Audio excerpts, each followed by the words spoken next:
मार्च 1990 लालू यादव पहली बार सीएम बने थे।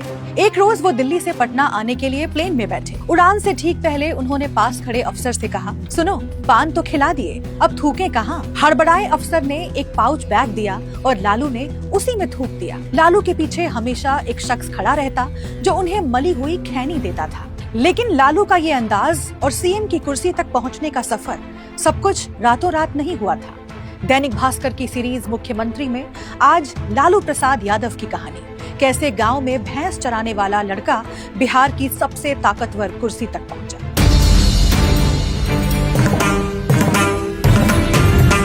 ग्यारह जून 1948 को गोपालगंज जिले के फुलवरिया गांव में लालू का जन्म हुआ।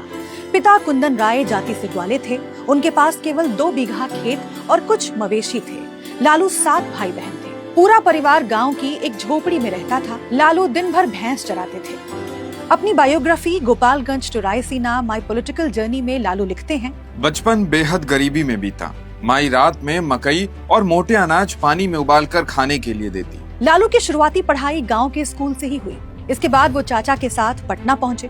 1965 में 10वीं पास करने के बाद लालू पटना यूनिवर्सिटी पहुंचे। इसी दौरान उन्होंने सोशलिस्ट पार्टी ज्वाइन की। अपने भाषणों और जमीनी जुड़ाव की वजह से लालू पॉपुलर होते जा रहे थे। एक बार तो कॉलेज की रेलिंग पर चढ़कर लालू ने ऐसे गमछा घुमाया कि चंद मिनटों में सैकड़ों छात्र इकट्ठा हो गए। ग्रेजुएशन पूरा हुआ तो लालू वेटनरी कॉलेज में नौकरी करने लगे। 1973 में बसंत पंचमी के दिन लालू की शादी राबड़ी देवी से हो गई। इसी साल छात्र संघ का चुनाव हुआ।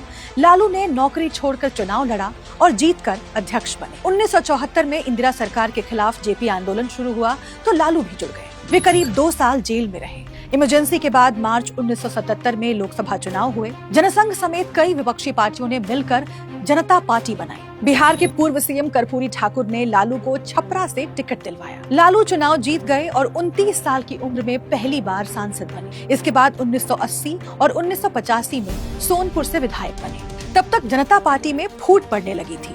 इसी से निकली जनता दल और लालू यादव भी उसी में चले गए।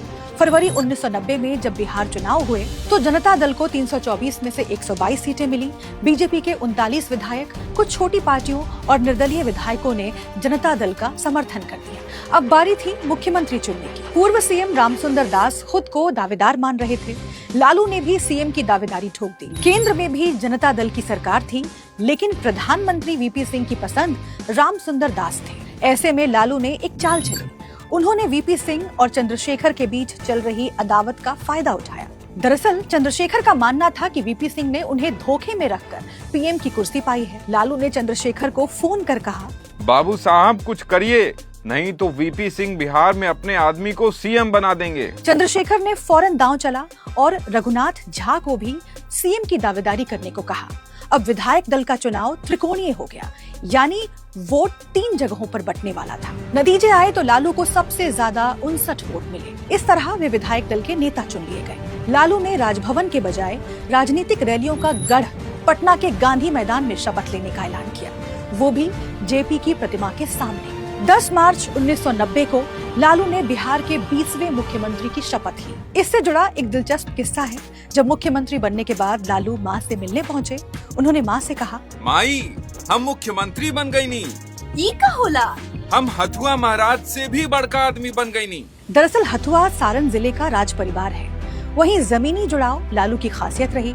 संकर्षण ठाकुर अपनी किताब subaltern Sahib Bihar and the making of Lalu Yadav में लिखते हैं, लालू चौपाल की तरह कैबिनेट मीटिंग बुलाते, बड़े बड़े अफसरों को वेटनरी कॉलेज की सड़कों पर तलब करते और बर्खास्त भी कर देते। बीमार बेटे का इलाज कराने पटना मेडिकल कॉलेज की लाइन में लग जाते थे। कभी लालू बीच खेत में हेलीकॉप्टर उतरवा कर बच्चों को सवारी करवाते तो कभी गांव में किसी घर में खाना खा लेते। लालू यादव अपने हिसाब से सरकार चलाते थे। अक्टूबर 1990 में उन्होंने राम रथ यात्रा के दौरान बीजेपी नेता लालकृष्ण आडवाणी को गिरफ्तार करवा दिया। नतीजतन बीजेपी ने केंद्र के साथ साथ बिहार सरकार से भी समर्थन वापस ले लिया। हालांकि लालू ने बीजेपी के ही 10 विधायक तोड़ लिए और सरकार बचा ली। 1995 में लालू दोबारा सीएम बने। उन्हें जनता दल का राष्ट्रीय अध्यक्ष भी बना दिया गया। इसी दौरान लालू 950 करोड़ रुपए के चारा घोटाले में फंस गए। सीबीआई ने जांच शुरू कर दी तो लालू के अपने भी साथ छोड़ने लगे।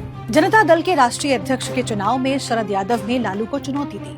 आखिरकार 5 जुलाई 1997 को लालू ने जनता दल से अलग होकर नई पार्टी राष्ट्रीय जनता दल बनाने का ऐलान किया। बिहार में जनता दल के 22 में से 16 सांसद भी आरजेडी के साथ हो गए। दूसरी तरफ चारा घोटाले में लालू की गिरफ्तारी तय थी। आखिरकार 25 जुलाई 1997 को उन्होंने इस्तीफा दे दिया। अगले ही दिन पत्नी राबड़ी देवी को मुख्यमंत्री बनाने का ऐलान कर दिया। इस तरह लालू ने सत्ता और पार्टी की कमान अपने पास ही रखी। उनकी निजी जिंदगी से जुड़ा एक दिलचस्प किस्सा है। लालू नॉनवेज के शौकीन रहे हैं। एक इंटरव्यू में उन्होंने बताया कि वो चूहा भी भूनकर खा लेते थे। लेकिन 1997 में चारा घोटाले में जेल से रिहा होने पर लालू ने नॉनवेज छोड़ दिया और बोले, भगवान शिव मेरे सपने में आए थे। उन्होंने मुझसे नॉनवेज छोड़ने को कहा था। हालांकि 12 साल बाद वो दोबारा नॉनवेज खाने लगे। अक्टूबर 2013 में चारा घोटाले के दूसरे केस में लालू को 5 साल की सजा हुई तो उनके चुनाव लड़ने पर रोक लग गई। फिलहाल लालू 77 साल के हैं और उनके छोटे बेटे तेजस्वी उनकी विरासत संभाल रहे हैं। संसद में पार्टी का कामकाज बड़ी बेटी मीसा भारती देखती हैं। अक्सर कंट्रोवर्सी में रहने वाले बड़े बेटे तेज प्रताप यादव को 25 मई 2025 को लालू ने पार्टी और परिवार से बाहर कर दिया था। तेज प्रताप ने अपनी पार्टी जनशक्ति जनता दल बनाई है। आज लालू एक ऐसे मुख्यमंत्री के तौर पर जाने जाते हैं जिन्होंने बिहार में सामाजिक सुधार को एक दिशा दी। लेकिन क्राइम का ग्राफ बढ़ने की वजह से उनके कार्यकाल को जंगल राज भी कहा जाता है। मुख्यमंत्री के इस एपिसोड में इतना ही। अगले एपिसोड में कहानी राबड़ी देवी की। इस तरह के और इंटरेस्टिंग एपिसोड्स देखने के लिए डाउनलोड करें दैनिक भास्कर ऐप।